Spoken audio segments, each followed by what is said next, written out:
Hi there. So it was Einstein that said future medicine will be the medicine of frequencies.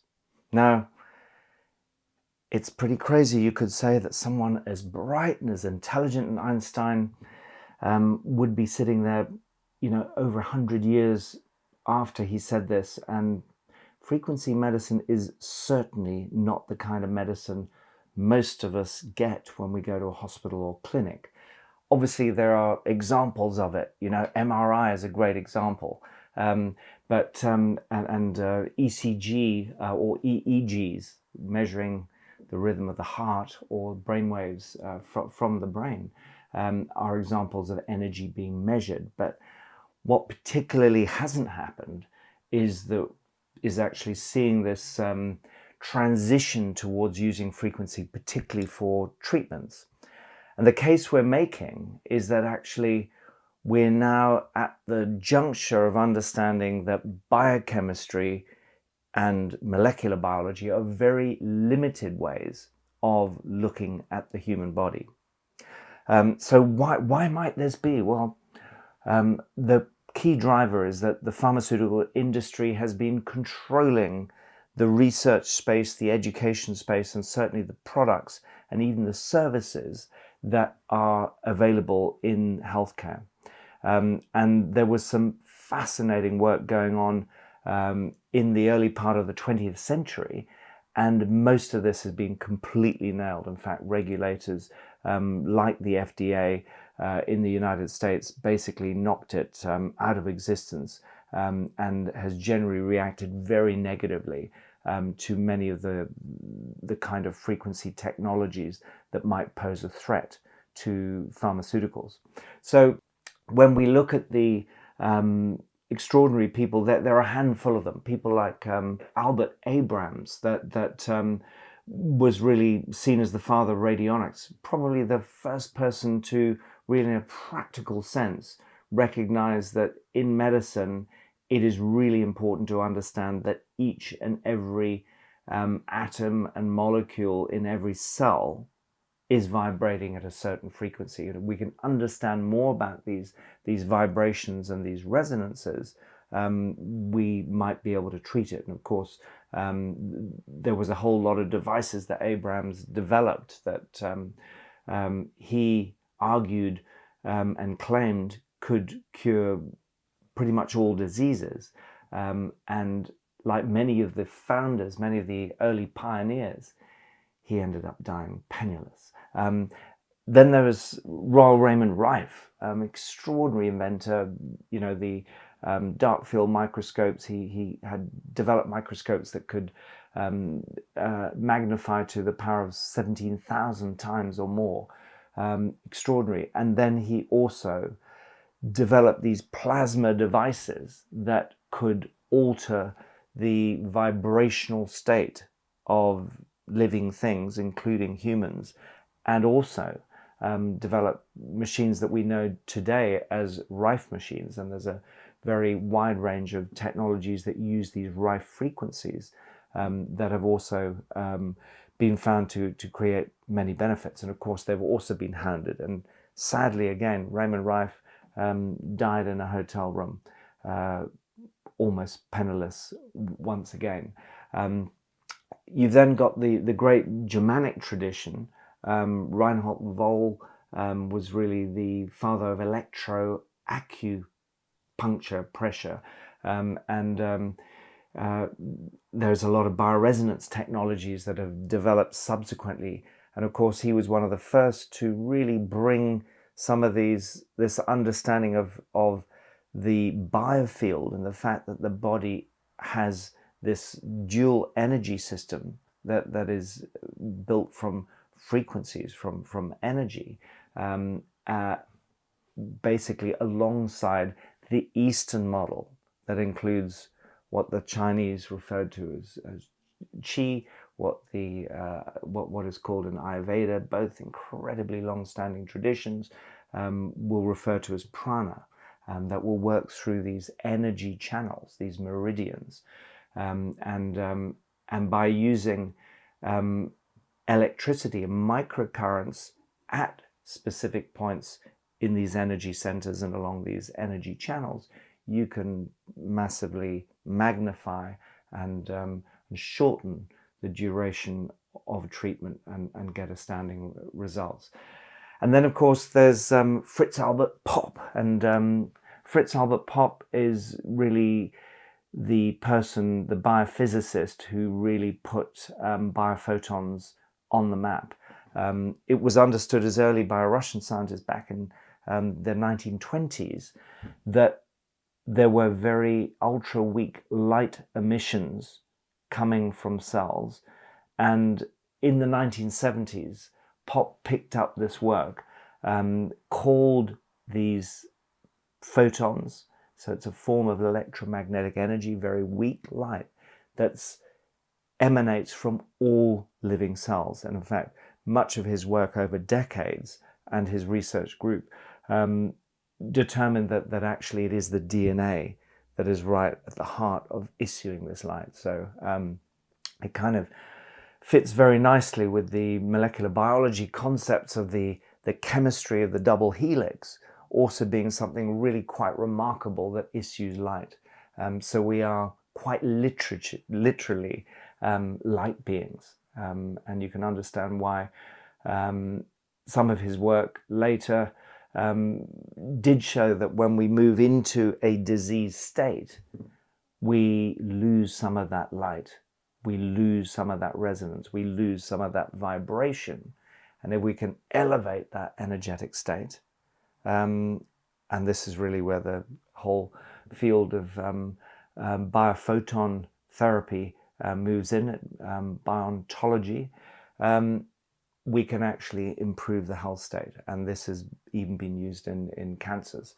And we know, for example, that tumor cells, for example, have roughly half the light emission of healthy tissues. So all pretty interesting and relevant stuff, and yet it hasn't been taken up by the mainstream. So what happened along the way? Why did biochemistry become the mainstay, and why has quantum biology, biophysics been still kept into the margins? And I think it's pretty easy to say that if you have a business, as the pharmaceutical industry is created, particularly since the post-World War II period, that is built on patents with new-to-nature molecules that can be given on a daily basis, often at very high levels of cost, that is a much better business model than having people experiencing frequencies, whether they're delivered from hands-on healing, whether they're delivered using a particular technology, a standard frequency, or one that is a biofeedback device, like some of the technologies that are available today, that actually read the body's energy system and then intelligently respond to give a frequency that helps specific tissues and organs to get into that optimal range of bioresonance. So that model hasn't suited it. Having said that, there are certainly has been big take-up in certain parts of the world, and obviously in the German-speaking countries, there are thousands of these frequency medicine machines in mainstream hospitals and being used by mainstream or integrative clinicians that are well accepted by regulators, by society. The same cannot be said in most of the English-speaking countries and many other parts of the world. So let's now move and have a closer look at the difference between electricity, electrochemistry, so electrochemical reactions, and electromagnetism itself, because they're all slightly different things, and really important to understand the differences. Okay, so in the case of electricity, we see movement of electrons. Actually, if you look at a copper wire in a house, the electron moves pretty slowly. We call that electron drift. and it's generally less than 1 millimeter per second in the direction of the current. Sounds really, really slow, and it's a little bit confusing when one thinks that the electricity wave itself, which is an electromagnetic wave moving down the copper wire, may move at, say, 2/3 of the speed of light. The speed of light is around about close on 300 million meters per second. So it might move at, say, 200 million meters per second. So suddenly, less than 1 millimeter per second seems pretty slow. Now, the reason for this is the electrons are actually moving in all sorts of directions in the current. So we're setting up an electrical potential that's creating an electromagnetic wave that is shooting down. So it's a bit like one of those bouncing ball devices, cradles, in which, you'll see one ball hitting one side and the other ball moving the other side, but actually the balls are not moving very much in between. So that's generally what's happening to the electrons. And of course, using Einstein's general theory of relativity, where E equals mc squared, we know that energy and mass can be interconverted. So that's why we will see that, for example, the energy that moves down a copper wire can drive a machine, and it can move things. It can turn into, a mechanical machine, for example, moving bits and pieces. So it can be used in many, many different ways. When you look at electrochemistry, we see an interaction between chemicals and electricity. So if we look at, for example, a nerve impulse, say, they don't move that fast, actually. In fact, a pain reaction might move only at 1 meter per second. So very, very slow in the body relatively. But that's an electrochemical potential that's caused by the change in potassium and sodium ions that creates this and these move through voltage-gated channels, and you'll know that epilepsy drugs, for example, work on those channels. But that creates an electrochemical potential that will drive an impulse. It needs to move across the synapse, the junction between nerves. So let's now move on to the really important stuff, which is what electromagnetism is. So electromagnetism is really where you have a combination of an electrical field working alongside a magnetic field. And these always work at perpendicular to one another, so 90 degrees to one another. And essentially, because you're creating a wave of energy, that energy is moving the speed of all electromagnetic waves, which is the speed of light, the fastest thing that we know about in the universe, which is, as I said before, just under 300 million meters per second. And I forgot to say, actually, quite important that if we look at, say, back at electricity, which has the particles with mass, the electrons, one of the reasons that we see heat generated in a copper wire is because we've got the electrons moving all over the place. So, which of course brings in this issue of resistance, which is why we then have voltage, which is the interaction between current, voltage, and power. So we don't have that in an electromagnetic wave. So what we have is this wonderful wave of energy that can be converted into mass because of general relativity that tells us energy and mass are interconverted. And these energy waves, that is really at the heart of what this is all about, don't just seem to be a byproduct of life. They actually may well be the thing that drives life, okay? And we're going to look in a minute at what the evidence is there. And I've taken in in the feature that we've written, and please have a read of the feature, because there's a lot of detail and references and other things in it. We've taken 5 or 6 examples that provide really pretty strong evidence for the fact that electromagnetism is essential to life. It is actually a precursor to life. We couldn't have life. We couldn't have the biochemical reactions and the gene responses that have dominated science over the last 50 years or so if we didn't have electromagnetic reactions providing the matrix, the intelligence behind all these systems. So it's pretty fascinating stuff. So let's just look at sound waves before we go on. So sound, you know, society's always been fascinated by music. We see every animal responds to sound which has resonances. And of course, just like light, the visible light spectrum within the whole electromagnetic spectrum is this very narrow wavelength band between about 400 and 800. Well, with sound as well, we see in frequency terms also a very narrow range. Most people can't hear much below 50 hertz, and that's if you're young. Yet your subwoofer on a really good speaker system can go down to 10. So you might ask yourself, why would they go down to 10 or 11 hertz? Well, because we can feel it.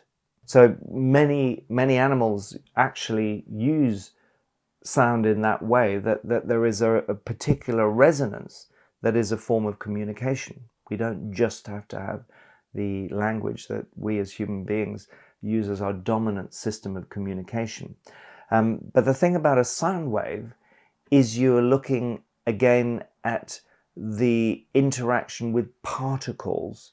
So the energy basically being issued following an impact, a resonance, the drawing a bow on a violin string, is creating a specific movement, characteristic movement of air particles that are transmitting the sound. So that's the reason that the speed of sound is so much slower than the speed of light. And it's also the reason why space is basically silent, because there is no matter there to vibrate, but plenty of light. We see the Milky Way that's 50,000 light years or more away. Okay, so let's now have a look at what kind of evidence there is that essentially frequencies, that electromagnetic fields are so essential to life. And we're going to look at 6 things. So let's start by looking at the biofield. So what is the biofield? Well, the biofield is the energy body that exists around every single living thing, every human being. So we now have cast iron evidence that this system, we've known about parts of it, because every time we put a ECG around our, any of the sports chest straps that measure the heart rate are measuring an electromagnetic signal issued from the heart. So we know that it exists in parts of the body. We know that the information that comes from our heart is really, really critical. The Heart Math Institute has done lots of work to show that energy can be transmitted huge distances, can be measured outside of space.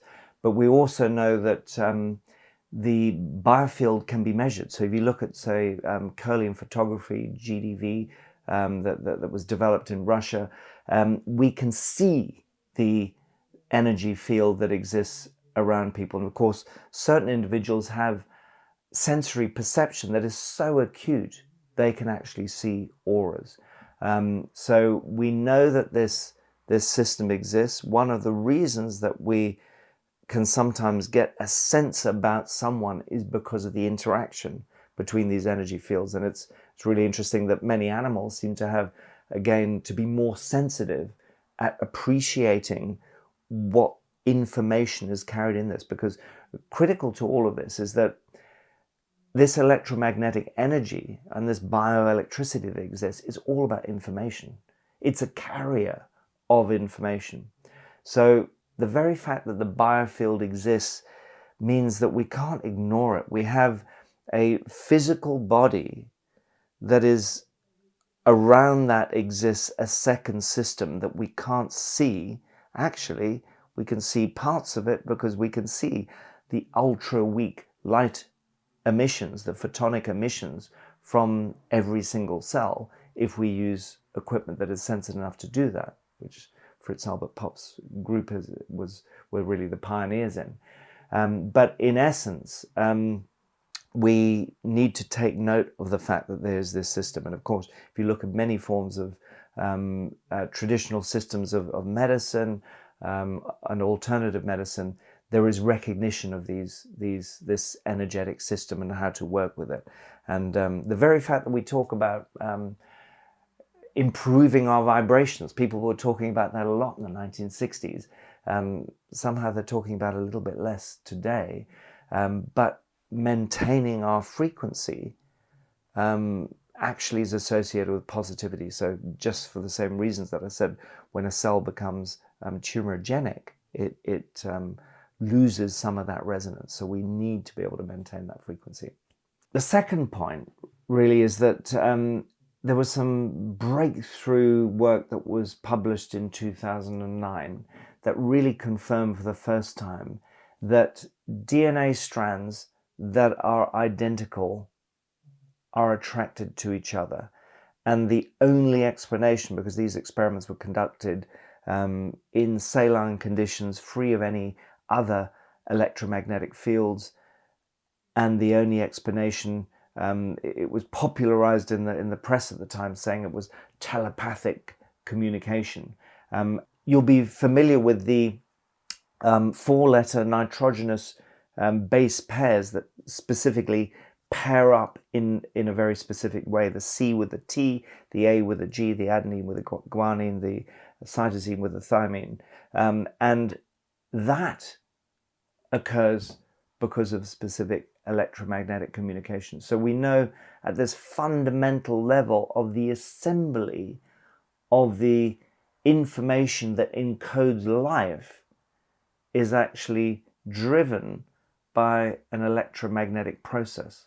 And it doesn't take a lot to realize that if that electromagnetic process wasn't there beforehand, we wouldn't be able to assemble the stuff of life, the genomic code that creates life. So that, in my mind, is really pretty convincing evidence. Third thing is that this planet is a magnet. It is a geomagnet. The very fact that we have a polar north and a polar south, these are the north poles, that's how we work magnets. And it has a bunch of iron in the molten core in the middle, so it is a big magnet. So geomagnetism is a fact of life. And of course, this brings us to the work that Schumann did in the 1950s that discovered the resonances of the planet. So the planet, now known as the Schumann resonances, actually has an average frequency emission of pretty close to 7.5 hertz. And that's one of the Schumann resonances. Now we see actually that it's a harmonic system. So roughly 6 hertz intervals above that, there are other harmonics. So all of life has been adapted around these extraordinary resonances that exist. And of course, many people who engage in healing practices and working with these resonances discover that when we start to resonate in a coherent pattern, and this is really important to understand about resonance, is that coherence, when we know that particular tissues resonate in very specific ranges, when we have an incoherent, a chaotic energy system, the processes don't function properly. Again, this points to this idea of DNA assembly that we were just talking about as well. And interestingly, the more coherent the energy patterns, sometimes the less energy there is in it. So when you look at the electromagnetic spectrum, we can measure a lot of it. But when we get down to very low energies, suddenly we reach the limits of detection of some of the electromagnetic field detection equipment, and we call that the field of subtle energies. And fascinatingly, some of the subtle energies are amongst the most coherent energy systems we know. And we know that if you measure the healing response from someone who is really practiced at hands-on healing or doing Reiki or doing Qigong, we see through this transmission of these coherent energies that the resonance pattern within the individual becomes more coherent, and they become, as a result, more healthy. The next thing we got to look at is water. Water is not just a random collection of H2O molecules. It is not. The work of Gerald Pollack that discovered EZ water, the fourth phase of water, shows that it is a really complex structured matrix that holds information. In fact, Gerald Pollack's group believes that water can contain much more information than silicon. So you're familiar with Silicon Valley and the computer age and silicon chips. Well, hey, we can carry more information in water. So that lends to this idea that how much information is held in natural bodies of water. Does that mean that, healing waters, say from Lourdes in the Pyrenees in France, or even seawater that's been part of naturopathic solutions for eons, could actually be as healing as many of the practitioners who've used them for long periods of time claim? And carrying information is really what is essential to life. That the order, the fact that we are all basically stardust, if we look at it from a chemical perspective, we contain the same, minerals that are being combined in specific forms to produce these organic compounds that the chemistry of carbon that we think of as life. But the organization structure around that is always associated with water. And why is water the dominant part of what we are? So it may be that a huge amount of that electromagnetic information is actually contained in the watery matrix that bathes every single cell. And I want to finish off with one more point. And that is the tale of a salamander. This just takes you to one of the great biophysicists of the 20th century, Robert Becker, who did some pretty nasty things to frogs and salamanders, like cutting off their tails, cutting into their spines, and cutting off their legs. You recall that frogs don't regenerate particularly well. They are kind of, in terms of life forms, they're sitting somewhere in the middle of intermediate complexity. Salamanders, in some respects, are a little bit more primitive, but they have this remarkable capacity to regenerate.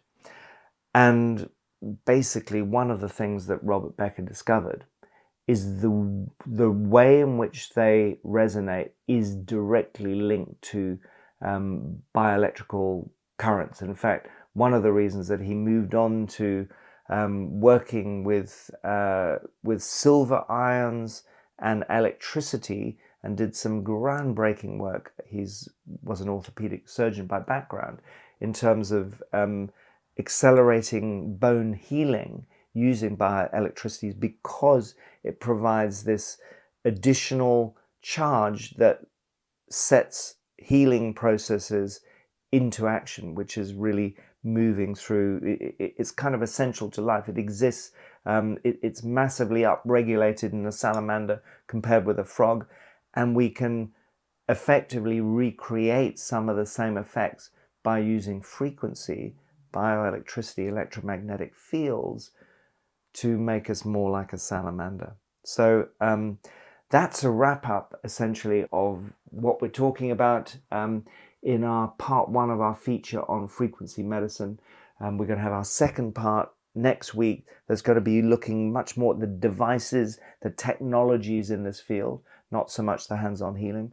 I hope you'll recognize that at the heart of what we're saying is that electromagnetism, bioelectricity, energy is an essential part of life. And we have to now make it part of healthcare, because if we ignore it, it's like trying to do healthcare with one arm behind your back. And biochemistry only provides a limited explanation for what life really is. So thank you very much for listening. Please subscribe to our channels, go onto our website, ANH International, and we'll see you soon again. Thank you.